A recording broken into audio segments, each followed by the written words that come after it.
I'd gone for a church program in 2015. I was in my second year in school. I went for a church program, and when they ran tests, I didn't even know what tests they ran. It was a couple of tests. I remembered the lady who attended to me. She was a medical lab scientist. She just kept looking at me at some point, and I began to think, do I have HIV? She came, she said, no, I didn't have HIV, that it was something different I had. And so she said it, she said that I have hepatitis B. And at that point, I didn't even know what it meant at all. I think I was about 20 at the time.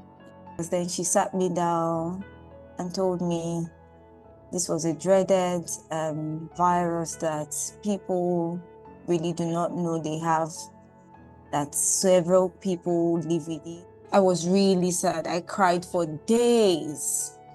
It was a negative impact on me. I cried for days. I prayed. A few years down the line, I remember going to one of my uncle's house, and they wanted to get a maid, and they went on to run tests for the maid and realized the maid had it.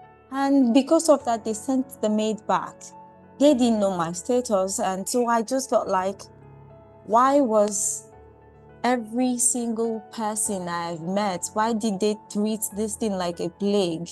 It was such a psychological issue for me at the time. I felt it brought me down, it lowered my self-esteem.